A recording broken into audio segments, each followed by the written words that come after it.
Hey everybody, it's the Dynamite Show. What the hell are you doing? Are you looking at my mustache? Paul Fontaine. Hold on. What is with that stash? Still Movember, man. What is okay? Get through the intro and then I'll crash you. Paul Fontaine, Jeff Hawkins here on the Dynamite Show, Fight Game Media Network. Thank you also for listening and watching on YouTube and supporting the Patreon in your audio feed on Thursday morning. If you missed us live, sorry you couldn't be here. But yeah, sorry you couldn't be here to see this mustache. You go to the Fight Game Media YouTube channel and this is scary. This scares children, Paul. This is the type of mustache.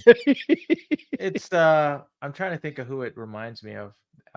Wilford Brimley. Okay, yeah, because there's a lot of gray in there.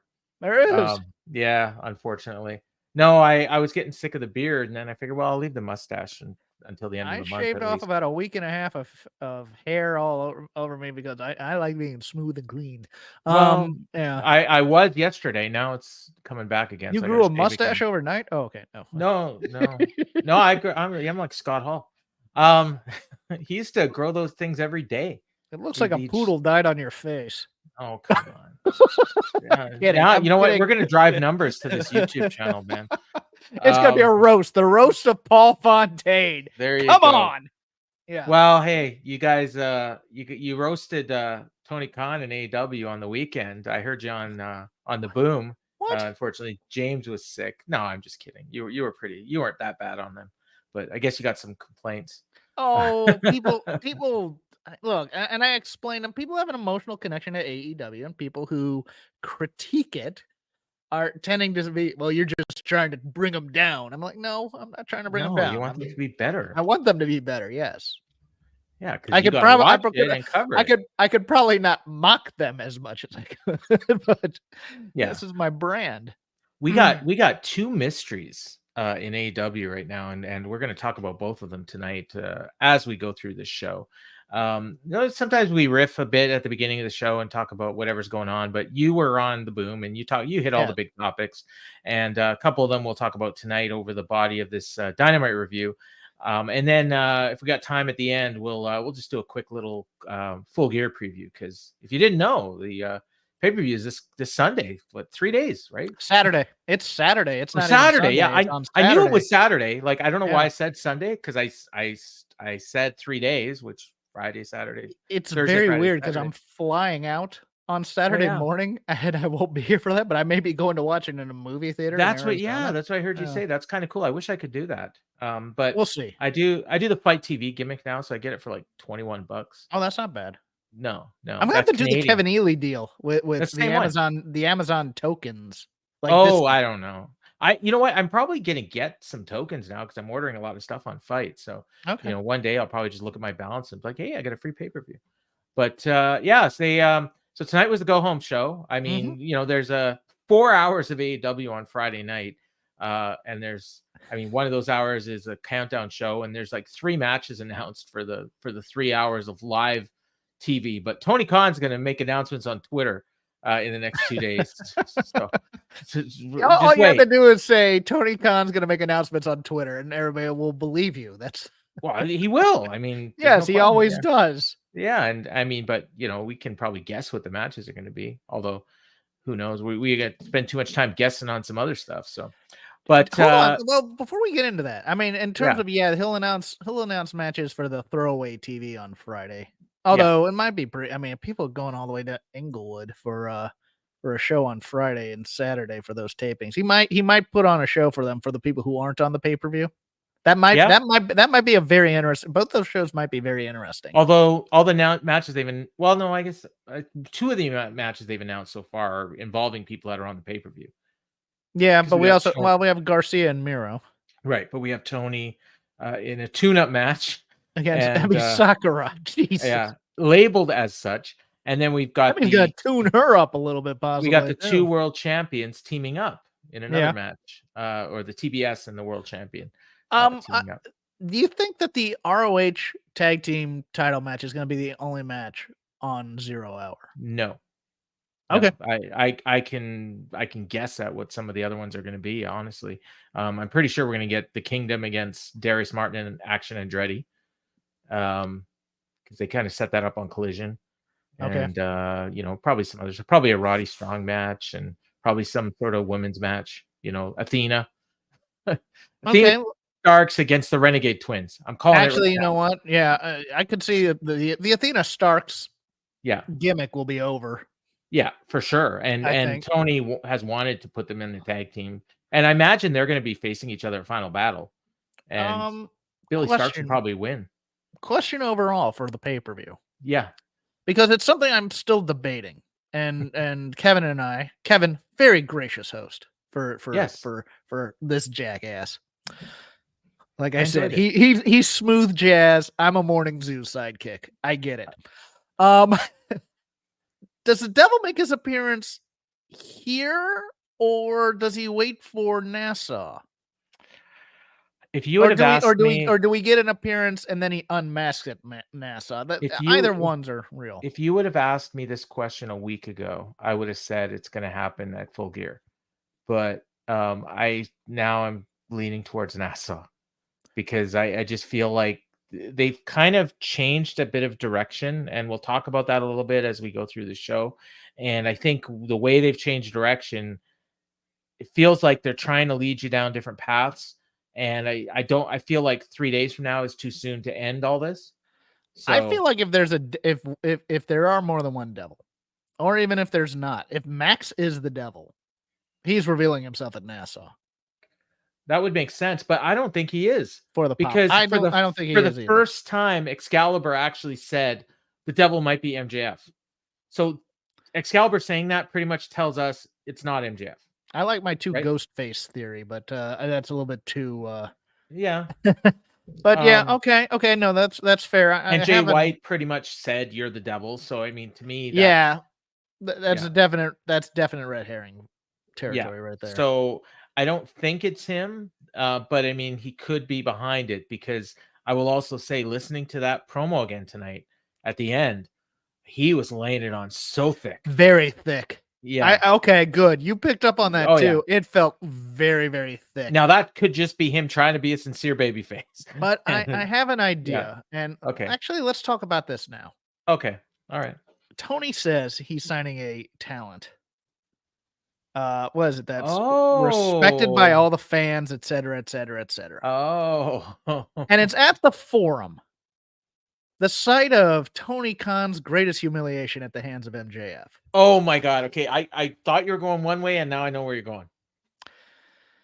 What if Tony's going to humiliate him at the pay-per-view? Or he's going to announce the signing and then maybe like tear the contract up or something like that. Or maybe MJF is the guy that's being talked about here, and then it becomes an angle with whoever the devil is or whatever.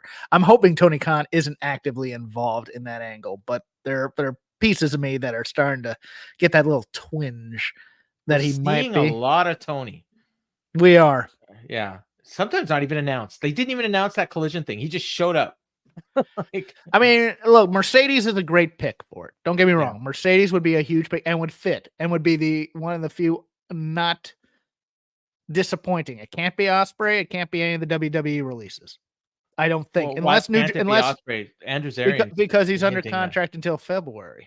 Yeah, but they have a deal. They might they might. Agreement. You're right. Yeah. You're right. Yeah. Okay, it could be with a handshake deal with New Japan. And I will say, if it is Ospreay, it makes sense. It's a good one. It makes sense to do it on the pay-per-view and not on TV. And I'll tell you why. The 140,000 people that maybe are going to buy this pay-per-view, Will Ospreay means a lot more to those 140,000 people than he does to the 800,000 that are watching on TV. So I think it's actually a bigger deal to put it on pay-per-view, believe it or not. And the other possibility, even though it was announced on social media, would be the official signing of Kota Ibushi. That would be a long shot. I would say one name that came into my head, and I think this would be a massive disappointment to most people, is Speedball Mike Bailey. Because number one, he was using the they pronouns in his tweet, and Mike Bailey uses the they pronouns. He talked about it being he talked about it being a wrestler, a respected wrestler, by almost all AEW fans, and I think by people in the industry or something like that. But he didn't say like it's a big star. He didn't say it's the best wrestler in the world or anything like that. He said it was a respected wrestler. And I think that would be a massive disappointment, but it would be a good pickup. So would Sammy Callahan if that's Oh God, yeah. Or even I don't think it's Flip Gordon. I think Flip Gordon's going to CMLL. Gordon. I mean, but I mean, that's also Tony laying it on a bit thick, possibly, and that made me think MJF is the guy. Well, and MJF would fit. I mean, it would fit then. But when you brought up the scene of the crime, that's where he's called Tony and F and Mark and everything like that. Yes. Doesn't that get your wheels spinning on things they might do? What if it was Punk? Oh no. I love it, but no. Yeah, because Punk came out later and did. Was he before MJF that night, or was he after MJF? No, he was before MJF that night.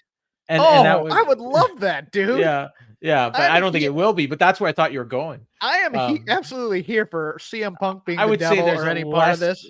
I would say there's a less than 1% chance that it's CM Punk, but because he has to get a Survivor Series still. Yeah, right. Not less than 0, but I mean, definitely. Some other names. I haven't seen AJ Styles in a while. I was wondering, is he still under contract? He's coming back. I was told he is. Too. Yeah. So it can't be him. And one of the world's best wrestlers. Oh, did he say that? I didn't see that. I saw respected, but I mean, Bailey is also one of the best wrestlers in the world too. So, but Will is the best wrestler in the world. Well, who's a better wrestler than the AEW champion? Well, that's true. That's true. I want to find the tweet. He tweets a lot. Holy smokes. Okay, here we go. Oh, yeah. AEW has agreed to terms with one of the world's best wrestlers, a pro who is known and respected by virtually every AEW fan. That's an interesting wording. It is. They'll come to LA to sign their contract this Saturday on pay-per-view at AEW Full Gear. So he didn't say he didn't point out that it was a man or woman, but he also said they'll come to sign their contract. Yeah. So to me, the big three here are Ospreay, Mercedes, or MJF himself, or Ronda.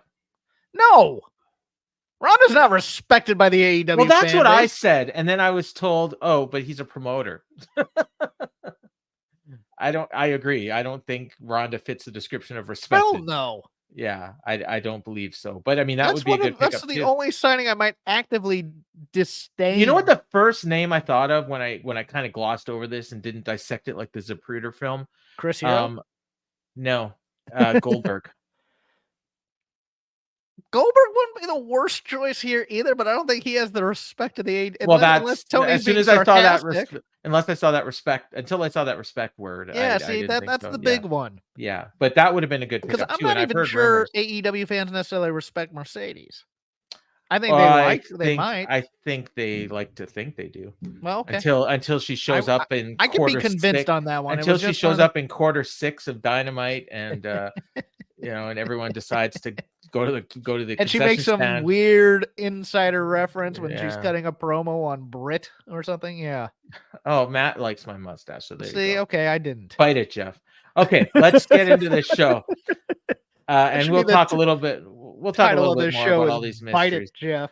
With Paul Fontaine. Well, we've already talked about the devil and everything, but we'll talk a little bit more about it. So they opened up with footage from last week's show, and man, they played this footage. They played it on Rampage. They played it on Collision. I'm sure they put it on social media all the time. They played at the beginning of this show, the attack on the Acclaim. One name Jack Perry is a name a lot of people are talking about because of the glass. And it's funny because I didn't even think of that. Like, I thought of Marty Jannetty. When this angle would be wasted on Jack Perry. I'm sorry. I believe you're right. So I don't think it's Jack Perry, but who knows? But anyways, Excalibur said that MJF is increasingly isolated and that anyone associated with him is in danger. And it's funny that they say that because the first attack was on a guy that he was feuding with. But I guess they've kind of forgotten about that. And they said that they've got extra security for him and we're going to hear from MJF later. So, and they strung that out all night. They told us all night, we're going to hear from MJF later. We're going to hear, and it wasn't until the main event. So we'll see if that keeps fans, because I don't think we even saw MJF at all until the main event. We opened up with Hook and Orange Cassidy against John Moxley and Wheeler Yuta. And the Orange and Hook entered first, and then Mox is coming in through the crowd with Wheeler, and he got attacked in the crowd. And during this opening brawl, they brawled for like 5 minutes before they made it to the ring. the announcers mentioned that Hangman and Swerve are going to be suspended if they get physical tonight. They'll be suspended for the rest of the year and fined. And I'm like, so if they touch, they're going to get suspended. But Swerve breaks into Hangman's house and threatens his child, and nothing, like no punishment at all. Right? Do I got that right? I appreciate that they're setting the boundaries, though. I mean, it's nice to set world rules. I get the only thing I could say is that he was going to be suspended, and then Hangman told Tony, "No, don't suspend him. I want his ass at Full Gear." Like that's what I would have liked to have seen. I would have liked that too. Yeah, but crowd was weird in this match, and I will say overall, I mean, this crowd tonight was pretty dead. I got a message from our good friend Dean, who listens to the show, and we'll probably. I'd like to hold on before you go into Dean. I'd like to thank him because he offered me a ticket to come to see Dynamite tonight, and nice. I just couldn't swing it, and I had already promised you I'd do the show, but that was very nice of him. And you could have gone. You would have had a blast. I might have, but it's also raining out here, so the freeways are dreadful. He got my ticket for Revolution last year. Okay. But you being in I paid for it, but I mean he picked it up for me. You bring up a good point though, because he texted me about 15 minutes before the show started, and he's like, this arena's dead, like empty. And I'm like, well, I'm thinking about it. It's 5:00 in LA. Yes. When the show's starting, and I know what LA traffic's like. So yes, if you're leaving from anywhere that's not next door to the arena, you're probably having to leave at 3:00. Which means you're not if you have a job, you're in trouble. Right. You got to take the afternoon off. Mm-hmm. So, I mean, I could see that, and I could see it being a late arriving crowd, but he said it was also like, he sent me a video right at the start of the show, and like no noise, like there was nothing. I didn't think the crowd was that bad, except for during the women's match. They might have been, and then they decided to start doing a "This is awesome" chant, and I was like, okay. I don't know what they were. I think maybe they were watching like a basketball game on their phone or something. I will not be negative about their choices and chants, but it was certainly interesting. All right, well, but they were weird because they were booing BCC at times, and then other times they were chanting for Moxley. They didn't really seem to care much about Orange and Yuta. There was a "you effed up" chant, or Orange and Hook. There was a "you effed up" chant at one point, and I didn't even see why, and they didn't care enough to rewind it and find out. So, but I guess they must have messed up a move. And Orange Cassidy was outside of the ring for a long time after that. We got a lot of Hook and Yuta in this match, and they went back and forth. And at one point, this was weird because they were trading suplexes, and then they both hit each other with a clothesline, and they're down. And the ref's counting. And I figured, you know what? He's going to get up at like 4 and 5, 6, 7, 8, 9. At 9, Hook gets up. Wheeler stays down. And I mean, match should have been over. And then Bryce just stopped counting. Like I always thought the whole deal when both guys are down and one guy gets up and the other guy's down, the match is over. They counted guys on their knees as up though, because both were on their knees. He was not even on his knees. He was not up. I'm telling you. Yeah, and I just heard Taz yelling, "Get up!" Yeah, it was weird. Well, Hook got up. Yeah, and Orange Cassidy and Mox were on the outside like almost this whole time. Then Mox ran in after this spot with the 10 count and gave Hook a cutter. And Orange Cassidy hit Mox with an orange punch, but he no-sold it like he was Road Warrior Hawk. And Orange was like looking at his fist, like, "What? This usually works." And then he's staring, and Mox is staring at Orange Cassidy, and Hook puts on the red rum, and then Yuta broke it up.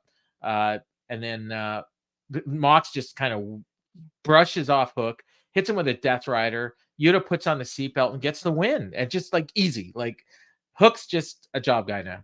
Like he's undefeated for like 2 years, and he just eats a pin here with no problem. It was weird. Some fascinating chemistry to the point where Taz is even bringing up. It looked like the red rum did more damage than the orange punch did. Right? On Moxley. Yeah. Although I liked Moxley in this match. Is this the longest Hook match ever? Maybe. I mean, I didn't, because the Jungle Boy. Well, maybe the Jungle Boy Hook. Okay. Match might have been longer. Okay. There was I think maybe there was an RVD match against somebody that felt long. Okay, that's possible. Yeah. Yeah. But the whole point was to keep Orange out of that to keep him strong for the match against Yeah. Moxley. I get that, and I thought that was kind of smart. Hook needs a bit of a refresh, I Yeah. think. I mean, he is still the FTW champion, and you wouldn't know it. I think the refresh is going to be they're just going to hook him back up with Danhausen. Yeah, that's possible. Where the hell is Danhausen, by the way? I don't know. Weeks ago, I thought he was coming. Well, he said he was coming this one week, and then he shows up and he said, "Oh, I was wrong. It'll be next week." And then next week came and went, and he wasn't there. Yes. So yeah, it's weird, and we don't get the videos anymore. So who knows? Maybe he got hurt again. So Mox grabs a mic after, and I love this promo. Orange Cassidy, you're nothing. You've never been nothing. I'm gonna put the world back on its axis. It's time for a course correction. I'm gonna at Full Gear on Saturday in Los Angeles. I'm gonna grind you into dust and walk out the international champion. There's not a damn thing you can do to stop me. It's like short and sweet, and Orange is just like looking. Yeah. I liked that. I was actually waiting for him to drop an F-bomb about Orange Cassidy, like you effing suck or something like that. I'm amazed he didn't. And then he walks out through the crowd, and he left Wheeler in the ring, which is weird. They kept shooting, and like Wheeler's still in the ring, and Mox is like halfway to the back. It's like he had a cab to catch or something. And that was it. We didn't see Mox again all night, and Wheeler, I guess, must have gone back up the ramp or something. I don't know.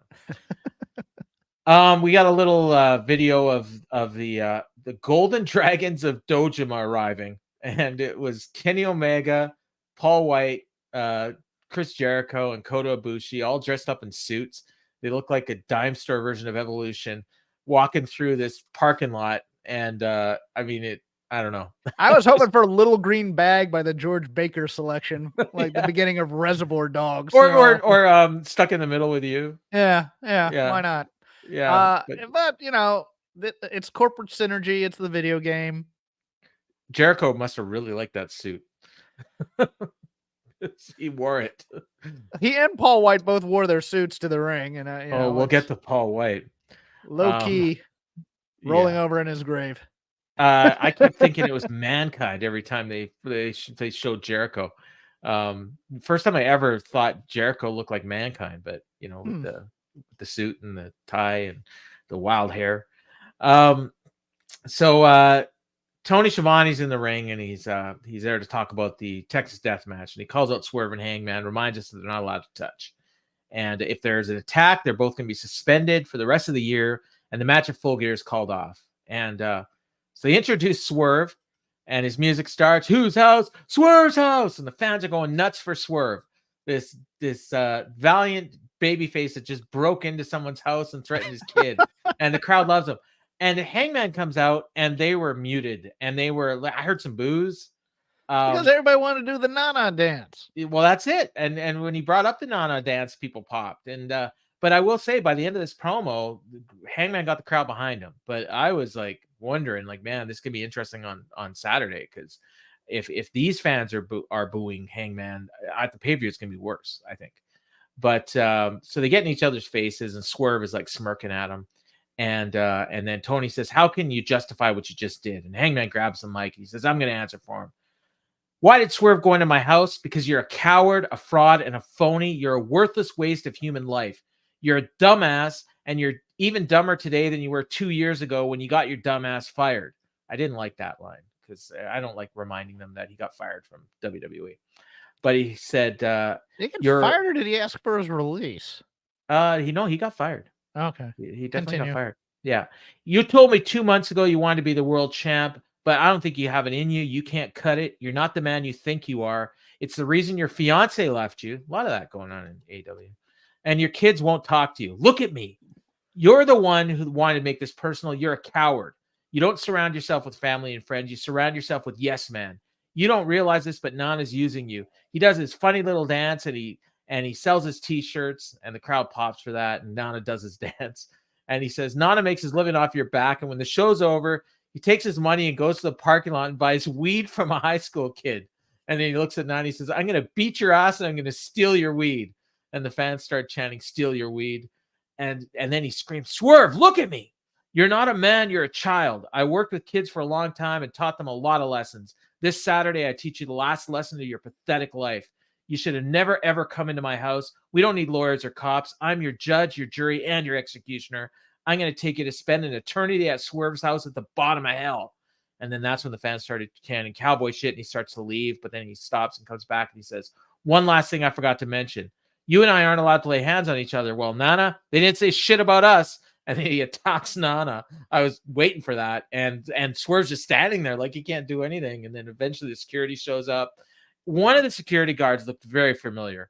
One of them's Eric Watts. That's who it was. The black guy, right? The guy that took the buckshot. Yeah. That's from Tough Enough, and he's a local guy around here. Yeah. So that's who that was. But yeah, he took a buckshot, and then Swerve left, and he looked pissed. Like Hangman got to him, which I really liked. I really, really liked this. Rattled him. I liked that. I liked I absolutely adored the button on this with the Nana thing. He didn't say shit about us and beating them up. That was so good. I kind of liked but didn't like where it's like he's in the zone, talking about Swerve and what a piece of crap, but then it's like, and that's why your fiance left you. Whoa, hold on. It's like what I kind of fight as a kid once, and I started losing, and that's why your dad died of cancer. You're like, number one, that's out of bounds, but number two, what does that have to do with this fight right now? Kind of a thing. Yeah, I liked this overall though. Tully Blanchard, pure cocaine guy though, so one step off of Nana. He goes and buys weed off of high school. I just love Nana going, I do not. And then he gets mad when you're going to steal my weed. You're not going to steal my weed. Take my weed. The old SNL skit where it's like, get somebody to hold your weed, Nana. Come on. Yeah. This was good. Matt said best thing on the show. I think I might agree with that. Honestly, I can't think of anything better. I'd have to analyze. I can think of a lot worse. So, this is real good, and it sets up the pay-per-view. And I mean, I saw some reaction on social media, Facebook, and like people like after this, they want it to be the main event. Like, and it's pretty cool because they did the same thing before the last thing too. If I remember, they had a real hot go home angle for that for that match, and they had an incredible match. Although, isn't it a bit ridiculous? Okay, Hangman and Nana are not Nana and Swerve leave. Yeah, and Hangman's beating up the working stiffs at the arena. He's frustrated. They pulled him off of Nana. Like I get it. He's pissed. He's a I don't know. I was gonna make some emo joke. It's like Kevin said. He's lazy, but then he gets angry quick. Yes, there you go. It escalated quickly. That's what to the back with Lexi Nair, and she's with the Kingdom and Roddy in the draft. And Roddy's sure he knows who the devil is, and he tells Matt Taven to call Adam. So he does. Throw it up on the video screen, and there's Adam. And one thing I noticed that was so cool, little detail, is they got the little A in the little block, when they do the video call. If you blink, you miss it, but you can see it. So that was kind of cute. Adam, and Adam's like, and you can hear the crowd outside yell Adam right after that. Yeah. He says, "What's up, dude? Did you see my match on Collision?" And Adam's like, "Yep, I did." And he says, "I know who the devil is, 100%. It's Max." And Cole says, "Just stop. Max is not the devil." And then he says, "With all these accusations, maybe you're the devil." And then Roddy's like, no, you're not seeing what I'm seeing. You're not here. On my life, he's the devil. And Adam hangs up on him, and Roddy's like, call him again. And Matt's like, he's not picking up. and that was that. So that's all we saw of Roddy and the Collision. I guess he's got to rest his neck after wrestling that match on Collision on Saturday. This is fine. Yeah. It's chess piece moving. Exactly. Yeah, I was going to say setting the table. But as I said, I loved Roddy's performance on Collision. I died on that. The whole thing where it's like, he magically gets out of the chair, wins the match, and then all of a sudden he his limbs turn jello, and he needs to get back in the chair. Yeah. So this is good, and I mean, I guess he's telling us, different things, and there's a clue that they're giving, I think, and they didn't give the clue here, so it could be Roddy. No one's accused Adam yet, which is interesting. So, but yeah. Next we got Sky Blue and Red Velvet. And I mentioned earlier things that were worse than the Hangman promo. This would be one of them. They showed Statlander watching from the back. And did you notice she's got her belt on her shoulder and she's going like this with her belt? Yeah. I don't know if that she's was like kind of twirling her hair and also petting her belt at the same time. I don't know if that was very a nervous weird tick or if someone had told her to do that. I'm guessing the former. I'm guessing she was coached to do it. Really? Okay. Yes. I think they said, don't just watch TV. Make sure you're doing something with the belt. My God. So for people listening on audio, Becky Lynch was on Jeopardy and did not do very well, which is sad because that's my dream to be on Jeopardy, believe it or not. That's like one thing I've always wanted to do my whole life. And I was so jealous when I heard that Becky was going to get to do it. And now I'm worried. Yeah. Red Velvet is blue. Sky Blue is meh. Yeah, I mean, I'm a big Red Velvet fan, although she's that knee braces has kind of reduced a lot of that bouncing against the ropes thing. Sky Blue is dreadful to me, and I'm sorry. I mean, I don't know what was going on in this. And match. This character stinks. There were so many moves that they missed, but they almost did it like it was part of the match. Like they were missing these moves, like they were supposed to miss them, but I'm not sure if they were supposed to miss them or if they just missed them and then went on to the next thing. I think it was supposed to be a series of moves where they'd catch each other / block them, and they're just supposed to stare there for a few seconds. But they weren't catching so evenly matched. Well, there were a couple spots where there were some where they caught, yeah. But then there were spots where they hit these like devastating moves. Like they scripted like a 4-star match, but they only hit like half of the moves. So it was more like 2. She can't hit her finisher. Or oh my God, the finisher is always botched like 4 out of 5 times. It's bad. And she used to hit it great.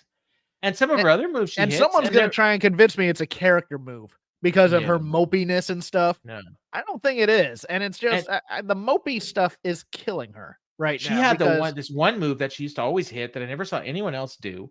And it was where she would be on the ground and she'd like hit a kick from the ground to up and nail the person. And I thought that looked great. I don't see anyone else doing it. But then I think Zelina started doing it on SmackDown. And then we didn't see Sky Blue do it anymore. So I think maybe she doesn't want to do it anymore because someone else is doing it. And there's obviously some trepidation on Red Velvet doing her leg lyric because she uses the leg that she has the brace on, which isn't good. And Excalibur, and I like Red Velvet a lot. I mean, I really do like Red Velvet a lot. It's just one of those weird things where it's like, all right, we've put her into a title match possibility after losing her comeback last Wednesday because she won a match on Friday. She beat Ruby because of distraction of flowers. Yes. Yeah. This is not a way to run a railroad. No, and then now Ruby's on Collision in a tag match, so she'll probably take a fall there. But I mean, there's levels, right? Yes. Red did. There were like 3 different moves that she did that Excalibur called a Casadora. Yes. I'm not sure which one is a Casadora. I'm not exactly sure what a Casadora is. She did hit another move that he had named for. I'm trying to find the name here. I can't remember, but anyways, Just Desserts. She tried for Just Desserts, but Sky escaped it and hit a thrust kick, and then Velvet hit her with a thrust kick. She went for a corkscrew kick, but Blue just did like a Samoa Joe and walked out of the way of it, and then hit the worst Code Blue ever for the win. Those are right from my notes. Actually, you talked about Statlander and the belt thing. After the match, I don't know if she was pantomiming talking to the TV or if she was actually talking to the TV. She was talking to the TV. That's in my notes. Could you hear what she was saying or no. Okay. No, because Excalibur wouldn't shut up. But she definitely was talking. All right. I wasn't sure if she was actually talking or if she was just mouthing something to pretend like she was talking. I don't know what she was saying. I don't know either. And I was kind of interested. I want to hear what she. And Julia was fire. In the dark. We might get out of her at some point because Julia was in some other part of the building, or maybe she was behind Statlander. I'm not exactly sure, but she was watching the TV as well. With mood lighting of all things. Yes, we couldn't even see her face. No, but I think she was playing with her hair. No, well, she was kind of flipping her nails a little bit. The women's matches are too slow. Maybe they should simplify the match when someone like Sky Blue is in there so they can work it faster. Yes. Yeah, I think. I mean, I think it relies too much on gymnastics and timing rather than just punching and kicking, which I think would serve them a little bit better in terms of old school grappling type of things. Did you see the screen cap I sent you in our little group chat on Twitter? Yes. Okay. Sky Blue. I have no comment about it. All right. All right. We got a Miro video package, and he says CJ is bringing in a storm. She's always wanted fame and fortune. For years, I let her do what she wanted, but my eyes are open now. CJ doesn't just bring the worst on herself. She brings out the worst of me. This week on Collision, Daniel Garcia gets Miro, and I can't wait to see you dance at the beginning. And you're gonna dance, but he said, and then he says, I don't pray to God anymore, but you definitely should. And this is the world of the Redeemer. So poor Daniel Garcia is gonna lose again on Collision. That's what I got out of this. Poor Miro's gone from being an esoteric spiritual conflict to saying, I can't handle my wife. Yeah. Oh, there's that. I don't know where this is heading. I mean, it gets its heading to Miro and Andrade. But... It's heading to Miro and Andrade, and then Perry turning on Andrade and going with Miro. Yeah, and then Andrade's gonna go with his wife. Oh wait, he can't. Wow. Maybe he will. I mean, gotta bring that up, huh? Well, I'm just saying, like she's in WWE, he's in AEW. I'm not talking about their personal relationship. Look, if Andrade were here, he'd say, "You leave my wife's name out of your mouth, Paul Fontaine." Then stop doing her finisher. Like, I mean, why is he doing her finisher if he doesn't? I can't hold that Will Smith bit. Continue. Oh my God! Next we got RJ City, and I swear to God, when they cut to this, because I fast forward through the commercials, and this was right after commercial. When I first saw them, the first person I saw was Mariah May, except I didn't remember who she was. Like because I mean, literally last week is the first time I saw her. That's how much of an impression she left on me. And then I backed it, and then I saw RJ City, and I'm like, oh, that must have been Mariah May. And so they're outside of a locker room door that for some reason says not Tony Storm. And I'm thinking, okay, RJ City is pretending that he knows where Tony Storm is, and Mariah May is too stupid that she can't read the door and see that it's not Tony Storm. Like, I'm like, what's the point of putting not Tony Storm on the door? It's so that people don't bug Tony Storm. It was put up by Luther to make sure to tell people that Tony Storm was not in there. Except she is. Yes. Okay. It's a joke. And so he answers the door quickly, and the camera quickly goes to black and white, but then he shuts the door, and then it goes back to color again. Paul, I'm here to tell you, this is the only reason they did this bit, was to show you that they have the ability to do special effects with black and white. And change the audio as well to make it sound tinny. And so eventually she gets in there, and Tony's lying on the couch. She's got cucumbers on her eyes. And then Mariah May goes, and she's just like, I just signed with AEW. I'm a huge fan. I went to Stardom just like you did. And Tony is like, I'm very happy to meet you, but I'm not giving autographs right now. And she just won't let up. And then she finally tells her, can't you see I'm indisposed? And then she sends her away, and she tells Luther, get Mr. Khan on the phone from the studio and book me a tune-up match on Friday. And then Tony Schiavone, when they went back, said, like, they said something about her, and he says she's completely whacked out. And then Taz went, Luther, like, and I don't know. I don't. I feel like I missed something there, but maybe not. I don't. No, you missed absolutely nothing. Yeah, this was pure comedy. If anyone tries to tell me it's not, we're setting up All About Eve. Yeah, which I know I've seen it, but it's been a while. Eventually, you've seen knockoffs. Eventually Tony's gonna trust her, and she's gonna get stabbed in the back. Perhaps. I mean, Showgirls was All About Eve too, wasn't it? No. All About Eve is basically, I think, where Mariah May, or if they follow the plot line, Mariah May becomes a better Tony Storm than Tony Storm. Right. So that's Showgirls. Okay. Yeah, Showgirls was based on All About Eve. I never saw Showgirls. Oh, I own the DVD. I refused on principle to not watch Showgirls. I refuse not to, because I know. Elizabeth Berkley, You're a man. Gen X man, and you probably watched Saved by the Elizabeth Bell at Berkley. one time. Oh, Yes, yeah, okay. no. Let's Yeah. move on. Yeah. And yeah, it was actually the first DVD I ever bought. I need a movie on DVD. I'm gonna start my collection. What's the first movie I'm buying? I have the weirdest DVD Showgirls. collection. I should go pick it up. I got like Perfect Storm, and Showgirls. That at least had Mary Elizabeth Master Antonio. You can at least like justify it. Gladiator. I have like Wait, which Gladiator? Russell Crowe or Cuba Gooding? Okay, no, Russell Crowe. I've got like 15, and then the rest are all wrestling. What was your first? What was your first CD? First CD? Yes. Petra.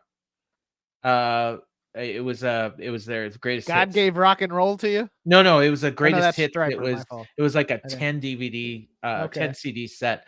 The first one I ever bought for myself, I don't know, because I mean, my wife had a DVD player, so we just kind of picked them up. It was probably mixed, honestly.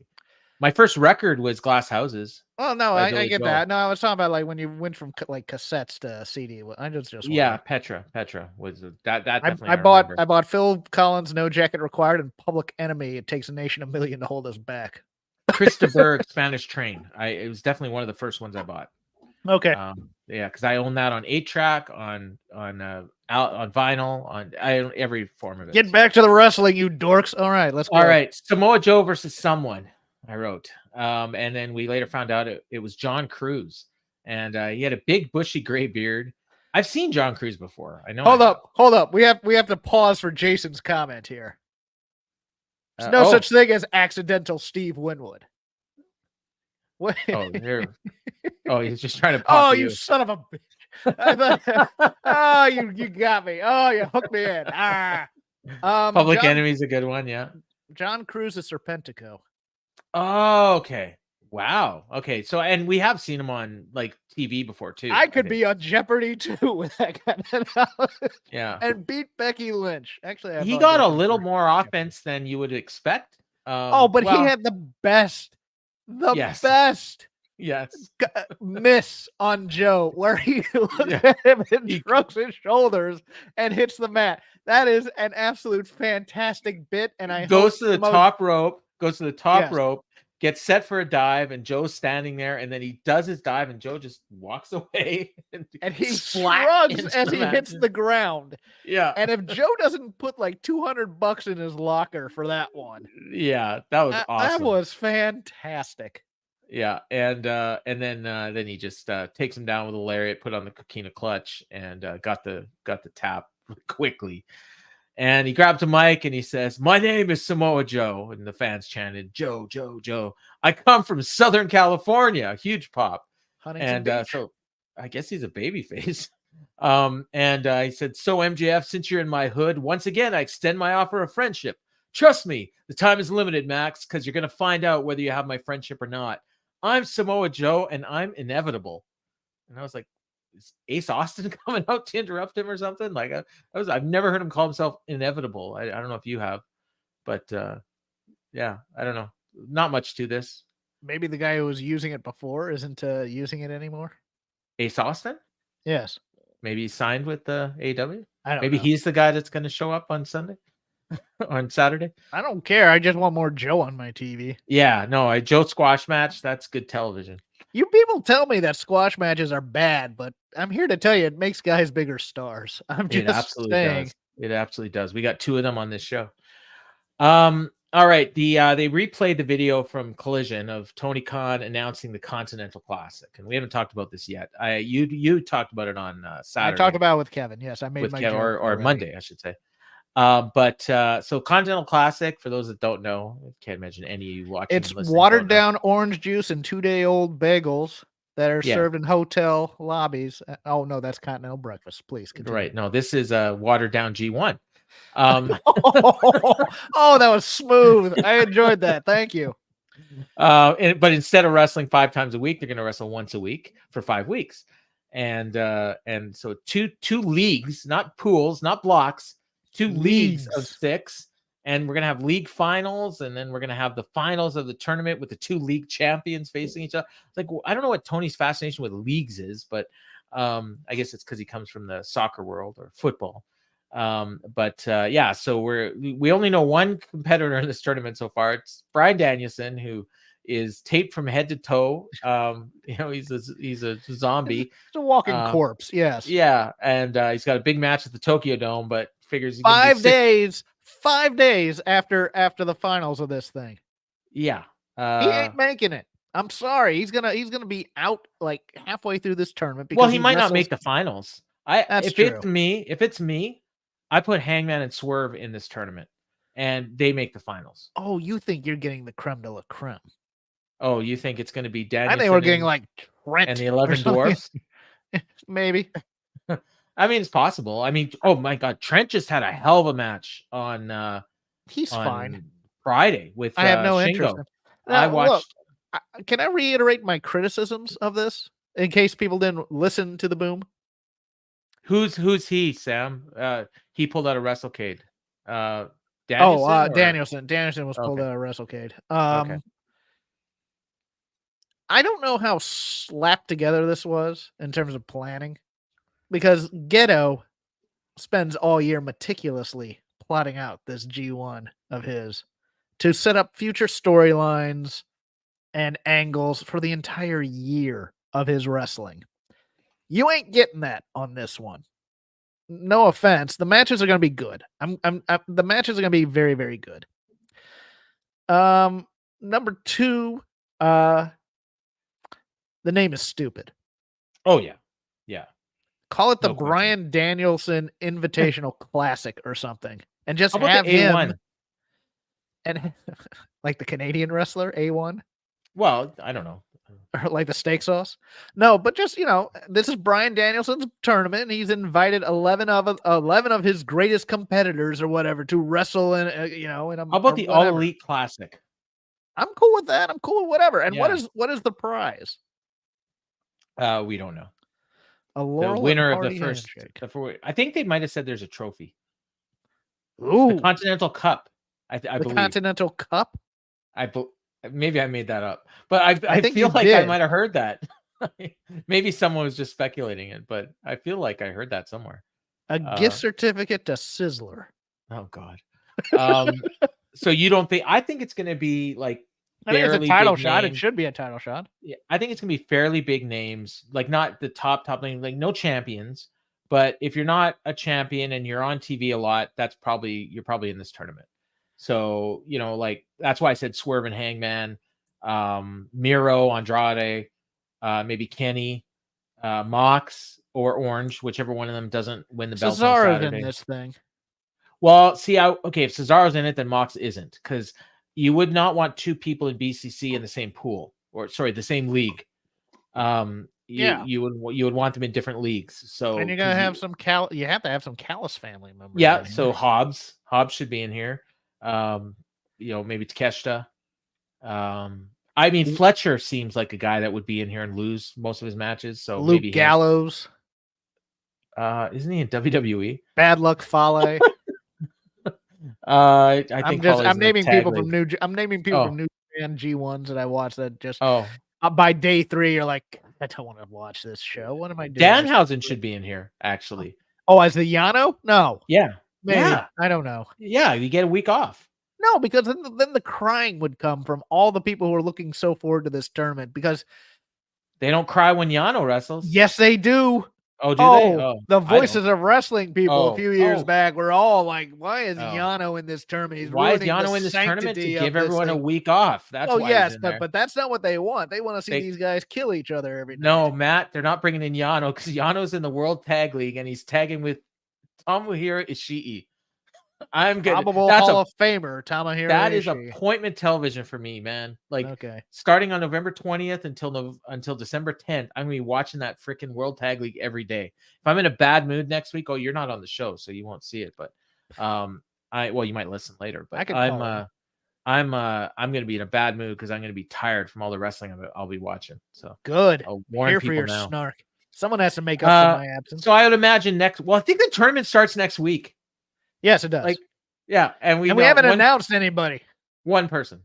Danielson's gonna wrestle himself. He's all that 6 in both for the G1.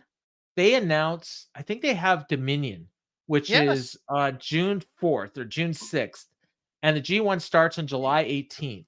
And they announce those competitors, and they make a big deal of it. And every name you hear the crowd, every name that announced. And Tony's Yes, just they gonna, build. It's we're gonna find amazing. out who's in the tournament when their match starts. We're gonna find out on Dynamite or something Yeah, like that, or not Brian Dynamite Danielson's on gonna come to the Rampage, ring, and there's John Silver. or That's or his, or through Twitter. It's gonna be like announcing yeah. the Oh, Battle of Los Angeles or maybe, something. maybe. But you know what? It's American television. It's different. Yes, Um, you should make use of American television. I'm here for that. I'm not sure if Nigel's gonna enter Sam, but I'm here for it if he does. Um, what are the chances they don't yet know who's gonna win this thing? Uh, mhm, probably. 50-50, because it should be Yeah. Danielson, but you never know. Do they know who the devil is yet?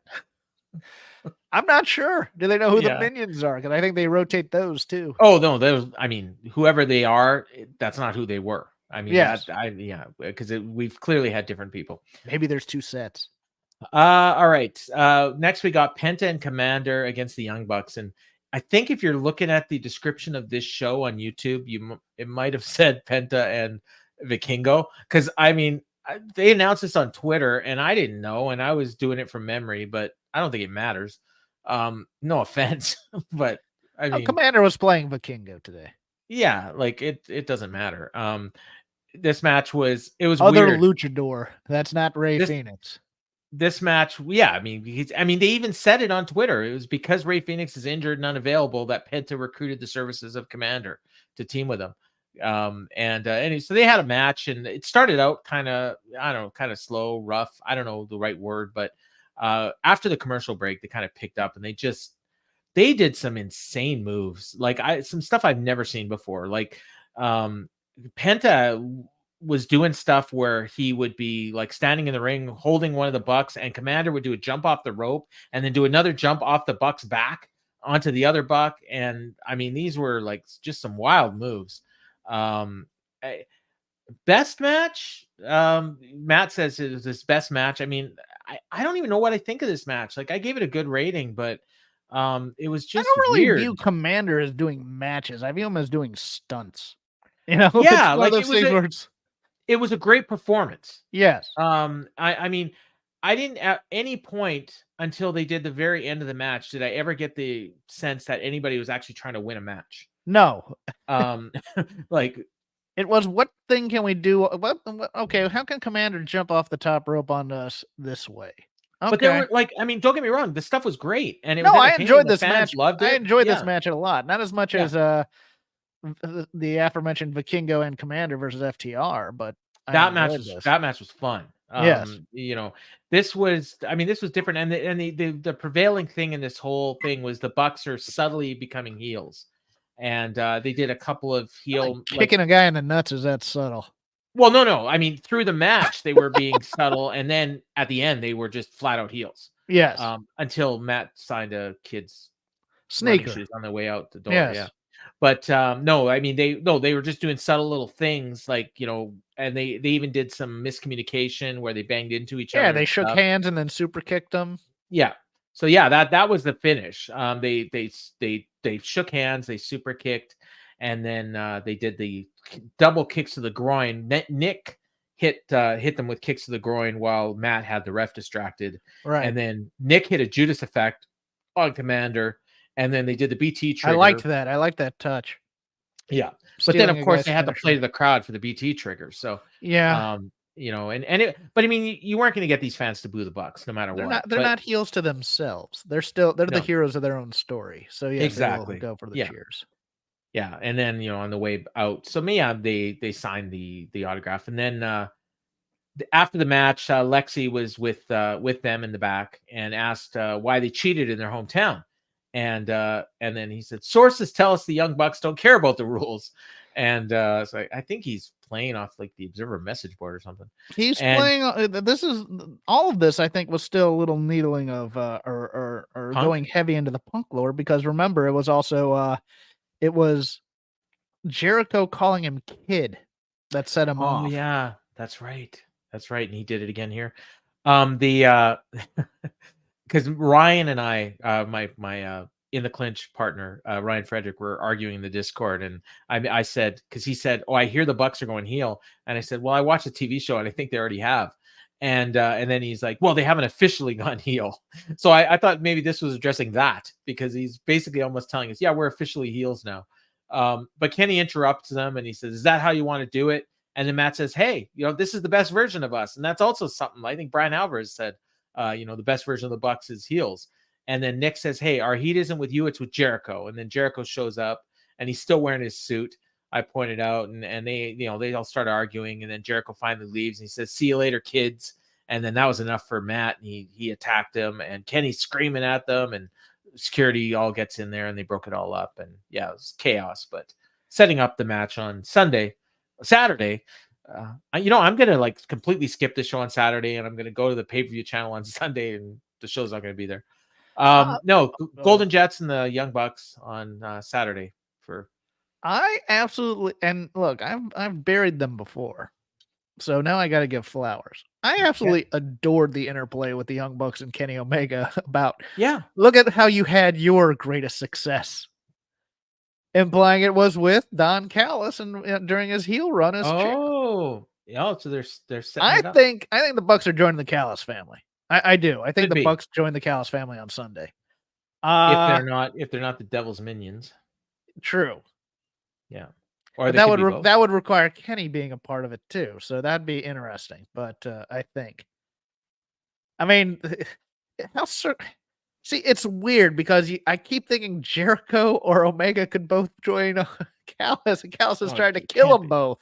Yeah, but I mean, I can't find would make more sense, I think. But well, I still think the Bucks definitely are joining, and they do it on Sunday. But I like that whole. Oh, so this is what you guys are now. No, hold on, you had your greatest. Look how you got your greatest success. I wasn't even. Oh, that was nice. That was nice. I was thinking just good. As a heel. I didn't think with Callis. That that was good.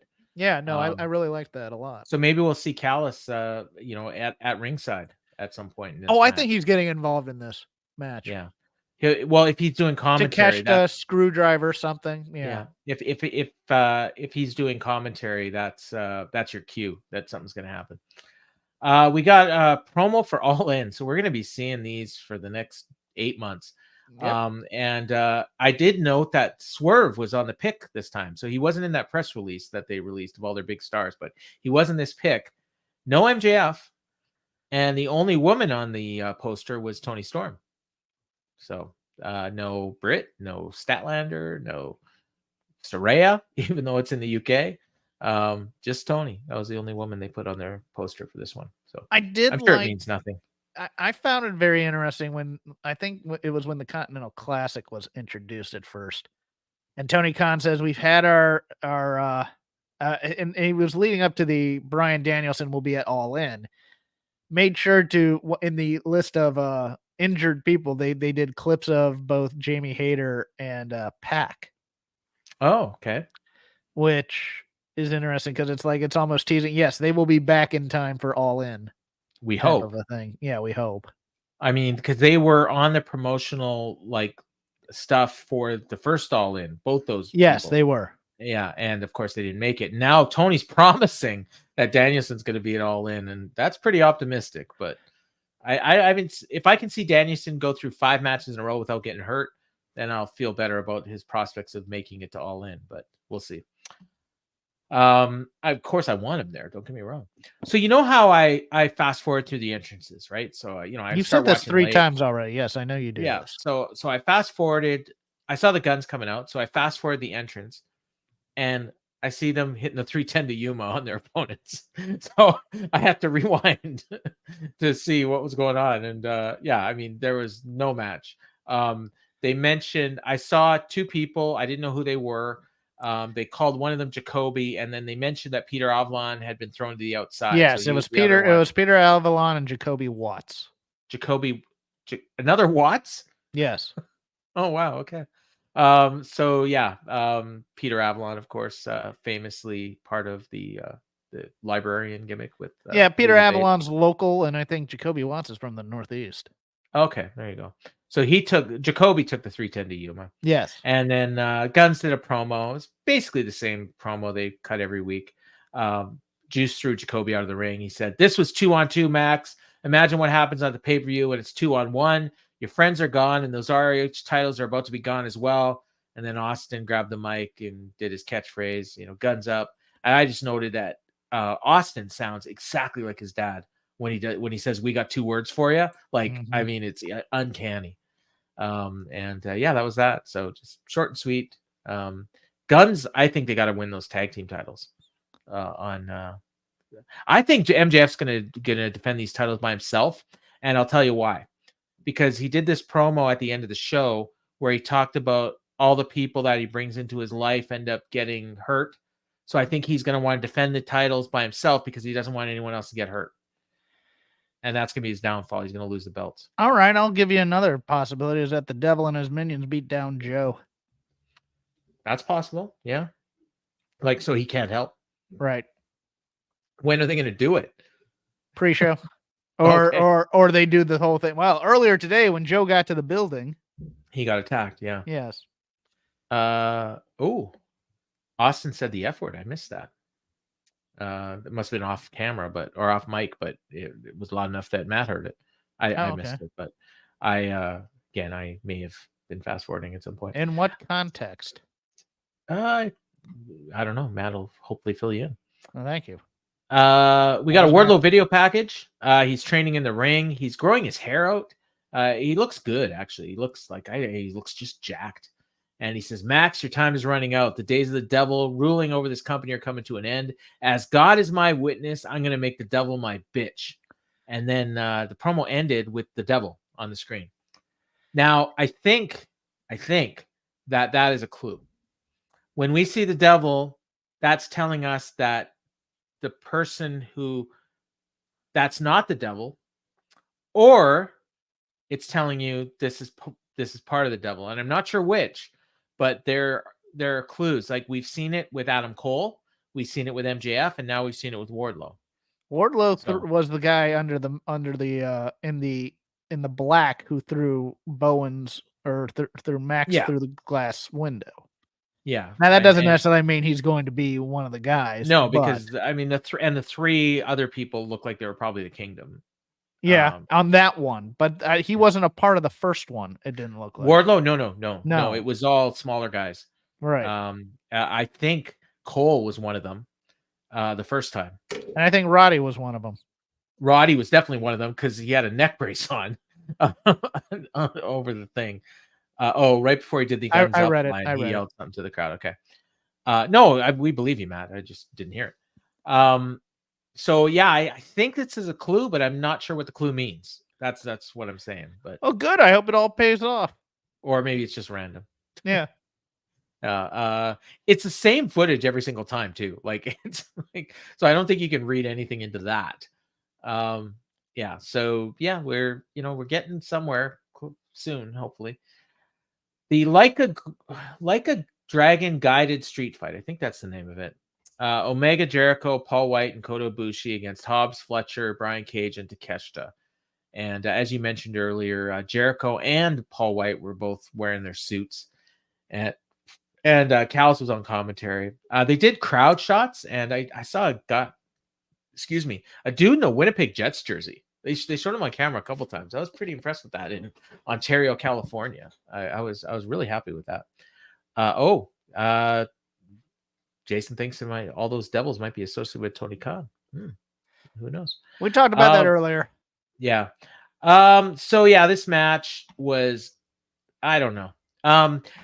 Right away, Paul Wight, he never even got to the ring. He was like standing on the top of the stairs and people were bouncing off him. He eventually chokeslammed Kyle Fletcher through a table, and then he wandered off to the back. Fletcher jumped while he was in the hands. It wasn't exactly a choke slam, but yes. So he wanders to the back, and Powerhouse Hobbs finds him, and they cut back to them a few times, brawling, quote unquote, in the back in the parking lot, and literally like for seconds, so they weren't doing anything, but they just kept going back to it to make it look like they'd been fighting. We needed a split screen on this. No, we didn't. Because if we would have had a split screen, we would have saw Paul Wight standing there waiting for his cue. No, I mean just what I mean, not the Paul Wight part, but the later on when it was Takeshita the and Jericho, Jericho part going back and forth, and they're missing things, and then they're catching like Jericho resting, and it's like. Well, the other thing is like there were spots where you'd have like Kenny Omega and Takeshita in the ring doing stuff, and because they were outnumbered, because Kyle Fletcher was, he'd been killed at a table, and Will Hobbs was standing around in the parking lot with the Big Show. The baby faces had the advantage, and so the baby faces were just on the outside of the ring, just watching.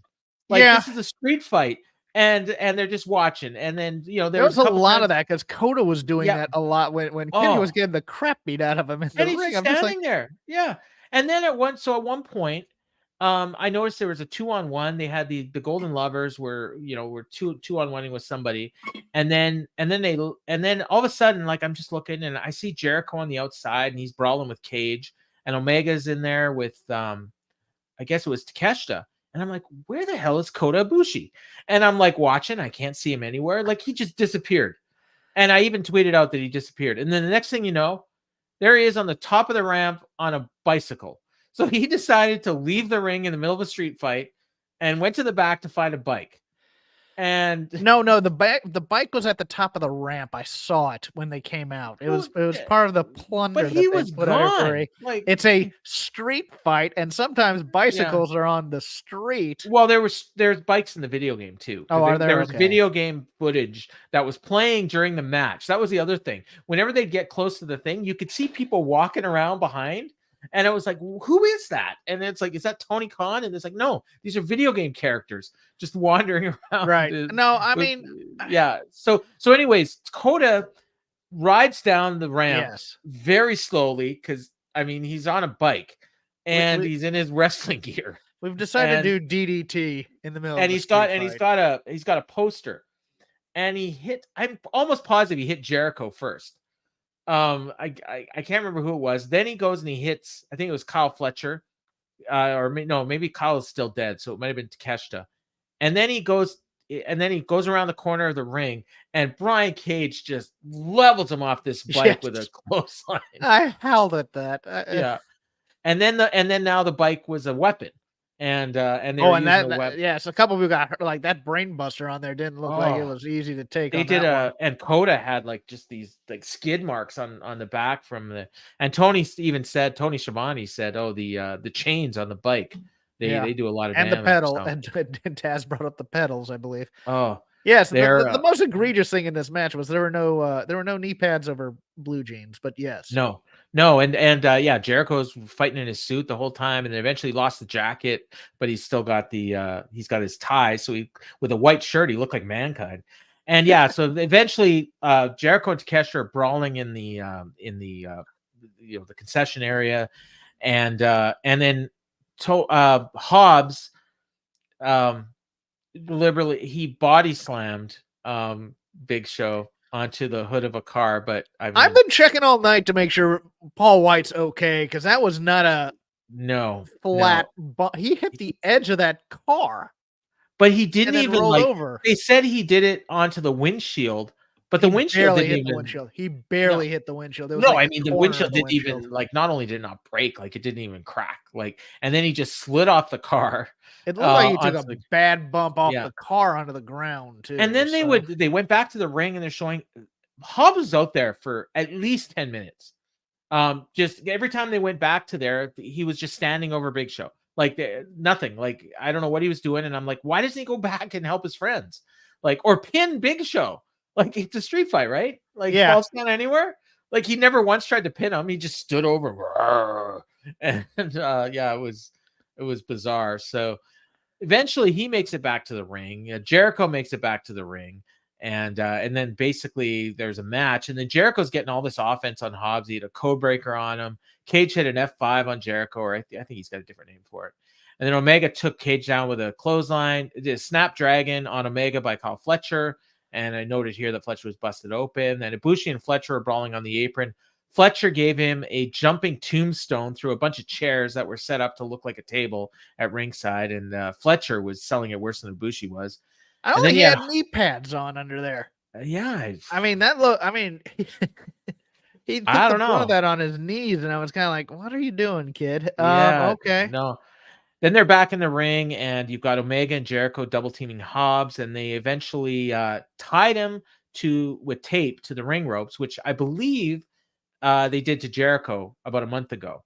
But the announcers never even brought it up, which I thought was weird because usually they do bring up stuff like that. But that was during this with Sammy, right? It was Sammy and Hobbs, and they did that to Jericho, I believe. And Yes. then so anyway, so he's taped up. He can't do anything, and they both hit him with a couple And then he moves. taped his mouth too. Yeah, because he's How about screaming. that? He's like, Yeah. do something. And then so they taped his mouth shut. And I think Taz said, hey, you can't, or no, it was Callis said, you can't do that. You can't breathe. And then they all got chairs, and Takeshita had disappeared by this point. Cage made the save with a lariat on Omega and hit a Death Valley driver on Jericho. He went for the drill claw, but Jericho hit Cage with the bat. And then Omega hit him with a reverse Rana, V-trigger, and the one-winged angel. And as everyone expected, as soon as Cage was put into this match, Cage was the one that took the fall. So Jericho's team wins. I was a little Which surprised by that. I was too, because I figured Paul White was going to take the pin. And honestly, I don't know. I thought Paul White was going to take the pin, and I thought they're going to beat the crap to the point where there'd be questions about whether or not Jericho and Omega could make it to the match. I actually thought maybe the Young Bucks may interfere, but now that this match is over, like I have no idea why Paul White was in it. I guess they probably had this idea of having Will Hobbs power slam, Big Show onto the car, and that was to the car. They wanted yeah. the visual. That's the only reason it was in this. Yeah, work. I am. I just need walk and brawl.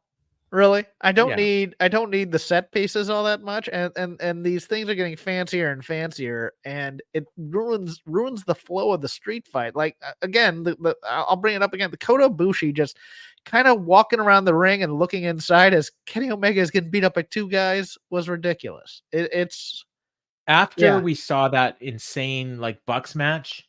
This looked almost like comedy. A bit. Oh yeah, you're right. Yeah, Jason pointed out. Yeah, there was a Cage superplex from the top rope to the outside through two tables that had been set up earlier in the match. Yeah, they are in my notes. Like I have, you wouldn't believe how many notes I took for this. If I'd be doing this for an hour if I read all my notes. But if anybody wants my notes, I'll send me PayPal me $5. I thought Takeshita was really good in this. I thought Kyle Fletcher was really good in this. Yeah, no, Kyle Fletcher. I mean, I thought he might take the pin as well, and he didn't. So that's probably I thought it was going to be the constant thing of Kyle Fletcher always takes the pin, and then Don gets mad at him, and then eventually forgives him every time. I thought that'd be his kind of role in this family, but I guess it makes sense that Jericho would get his team would get the win because they got the bigger match on the pay-per-view, right? Like I don't think any of Alice's guys are even on the show. Yeah, but it's so weird to do this now, like right before the pay-per-view when you're trying to keep the Don Callis family strong. But I get the excuse that, maybe they're not. It was Brian Cage who was supposed to do this. And Jericho beat Takeshita on Sunday too in DDT. Well, here's where I would go then. Because let's say Cage hadn't gone, Sammy was able to be in here and was at 4-on-4, and they still lose. Well, then narratively speaking, it would be satisfying for Don Callis to go, I need another addition to this family and bring in the Bucks. Yeah. That's that. And then that could be the people who are closest to Kenny Omega, and then we can finally crush him for real. Yeah, that would work. Yeah. After the match, Ibushi shows up and I don't think he realized the match was over and then he's like questioning, like 1, 2, 3, really? Did we win? And then they all celebrated while Hobbs was taped to the rope behind them. So that was interesting. And that took us to the final segment, which was the MJF thing. And but first we got our rundowns. So on Collision, Dax Harwood against Roosh. No angle or nothing to set that up. Just I guess it's a preview of the pay-per-view. I feel for Dax. Dax is gonna get his ass beat no matter if he wins or loses. And he's not gonna lose. Rush ain't losing this match.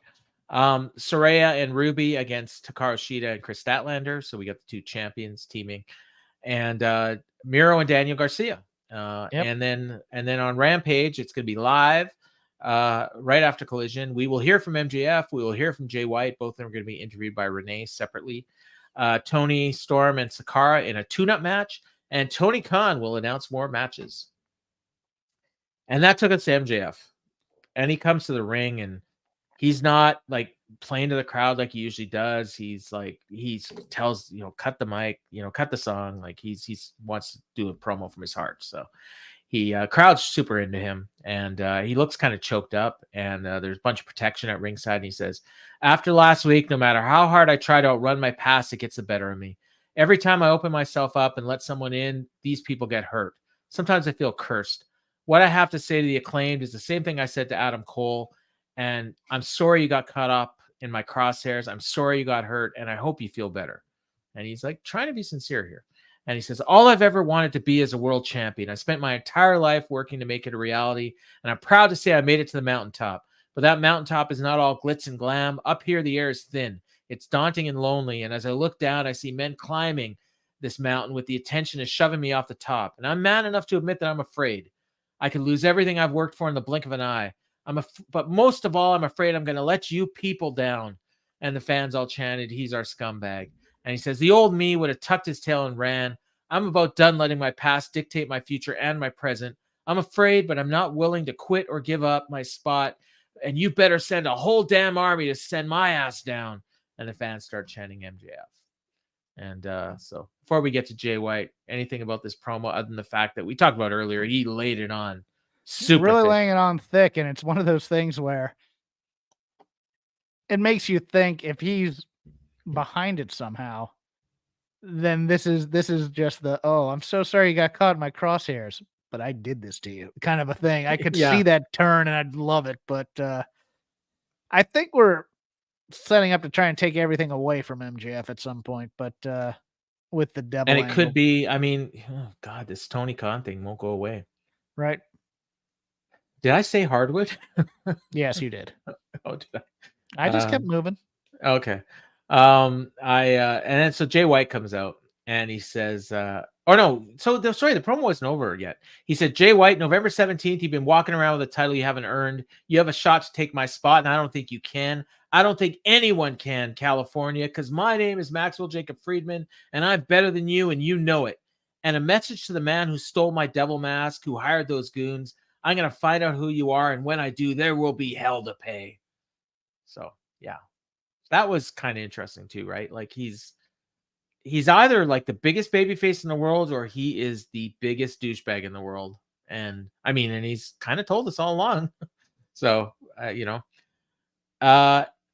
was a match graphic. Oh, wow. So Bullet Club music plays. Jay White comes out and he says, you're trying so hard to be the hero. That's not who you are. You're the villain. That's who you are. And that's who you will always be. We've heard you say it time and again. You are the devil. No one is on your level, Mr. Devil. You're not the hero. You're their scumbag, Max. You should know better just how quickly they'll drop you, because you mean nothing to them and they mean nothing to you. You haven't changed. You think you know me because we are similar. I know you, bro, Chacho. I'm speaking the truth right now. Your days are numbered. I'm truly elite. I'm better than you, and they all know it. You'll breathe with the switchblade. I got 2 words for you. Get him. And then the Guns and Juice Robinson attack. I always kept waiting. I kept thinking the lights were going to go out and these Devil's Henchmen were going to. So did I. Yeah. Yeah. Actually, I expected it when Max did his catchphrase. That's when I thought it was going to happen. But he fought them off for a while, but eventually the numbers got the better of him. Juice knocked him out with the left hand. He looked like he might have been wearing his cubic zirconium ring, but the announcers never pointed it out. And then the Guns hit the 310 to Yuma, which is good because they got that tag match. And Jay picked him up, gave him the Blade Runner, and pinned him while Jay counted the pin, or while Juice counted the pin. And then Jay celebrated with the belt. Tony Schiavone says that Max's past is finally caught up with him, and they pose over MJF's body. And they show Joe watching from the back, and he didn't make the save. So that was it. Match is over. Dynamite's over. And I had a good closing angle for the thing. You made Jay White look real strong. Yeah, I would have liked a little bit more. It felt like a wrestling beatdown rather than a beatdown. Could have bloodied him, maybe. Maybe not even bloody him, but just stomp on him. Just stomp a mud hole in him instead of the. I think the key was they wanted the visual of the 3 count. Yeah, they did, and that was fine. Yeah. So we got 10 minutes. Okay, we got MJF and Jay White. I think we agreed Jay White's not winning. Right. And MJF defending the tag titles against the Guns with a partner, maybe not. Title change there? Depends where they're revealing how Adam Cole's involved in this whole angle. But I think it's time to take the belts off of MJF. I think for Final Battle, you don't want MJF on that. Well, you might want him for the pay-per-view buys, but I think MJF needs to be protected a little bit. I think you take him off so he doesn't. Because I don't think he and Joe are going to be working Friday night pay-per-views or whatever it is. No, I mean, and the funny thing is Tony Khan, like back in, I think it was September, when he put all the belts on these AEW people, he actually said that they were going to be defending the belts on ROH TV, on the pay-per-views and everything, and I don't think any of them will end up actually doing that. But I guess we'll find out. We got Hikaru Shida against Tony Storm. Title change, right? Maybe. I think it's the move. Yeah. Maybe Mariah cost her the title. I think Mariah cost her the title. Yeah. Yeah. That makes sense. I think. We got Sting, Darby, and Adam Copeland. We got nothing on that match tonight. No. So we probably will see Stuntman on Collision. They're all resting up for big bumps. Yeah, because they had a match on Saturday. Christian Cage, Luchasaurus, and Nick Wayne. Baby faces all the way. Yeah, it's got to be, right? Like Sting. Yeah. Maybe Adam Copeland churns. It's possible. I think he is going to turn on Sting, but maybe not yet. Well, Ric Flair's going to be there, and Ric Flair's going to turn on Sting one time, but I don't think this is the time. I mean, really, he should probably cost him the last match. Does Flair do something in this match? I hope he's not even there, but I do too. Yeah, I mean, if he's there, he probably will do something. Yeah, we have not seen Flair, and they have not even mentioned Flair since the Forum means appearance. A lot to Ric Flair. So does it? He was the big Laker guy in the '80s. Well, Dusty was the big Celtics guy. That's true, yeah. and that's also where Jim Crockett had their shows when they came to LA. Okay. Orange Cassidy and Jon Moxley for the international title. I was thinking Orange Cassidy, but after tonight, I don't know. I think it has to be Orange Cassidy. I think you can't just start over with Moxley as international champion and do what you're going to do after you already beat Orange Cassidy. I think now's the time to build the Orange Cassidy cares about this title story. I think you convinced me, and then that also frees up Mox for that tournament. Yes. All right. Hangman and Swerve. Hangman has to win. Yes. Yeah, I mean, it sucks because Swerve got that big win, and now they're doing 50-50, and then they'll do a third, and I guess whoever. I think this is gonna be the match of the show. I think this is gonna be. Yeah. I think this is gonna be violent. I think it's gonna be awesome. The Texas death matches are always great. Yes. And as long as they don't do a submission finish again. I was there live for that one. I just didn't like the finish. I liked the match leading up to it. I just thought the finish was dumb, but I didn't think you could submit in a Texas death match, but they always seem to change the rules. I don't know. Golden Jets against the Young Bucks for the Young Bucks tag team title shot. And if the Golden Jets lose, they can never team again.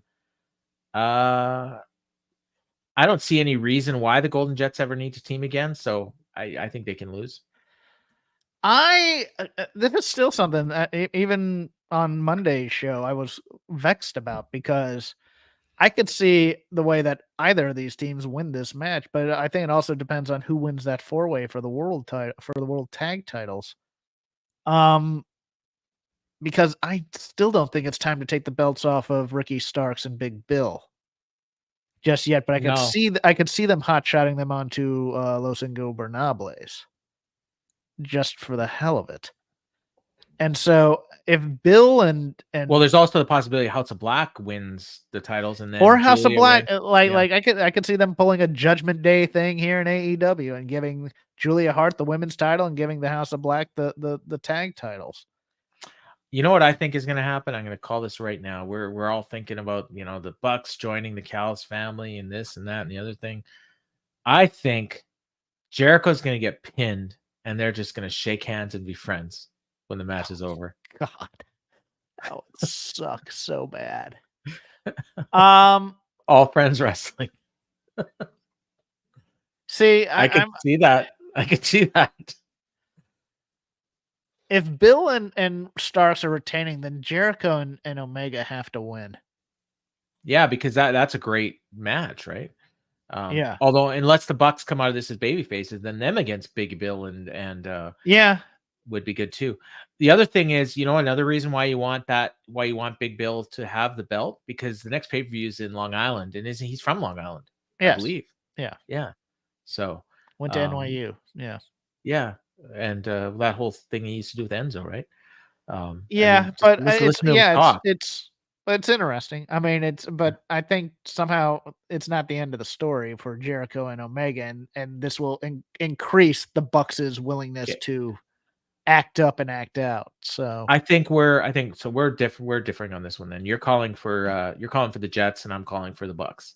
Yes, there we go. Chris Statlander, Julia Hart, and Sky Blue for the TBS champion. I think Julia Hart's winning this one, and this match is going to be bad. I think Julia Hart's winning with Sky Blue's help. God, that would be bad, but you're probably right. Or freaking Willow shows up and costs Sky Blue the match. And then we just go with the plan with all three anyways, which was what they thought they were going to be doing in the first place. There's also a possibility that Statlander joins up with the House of Black.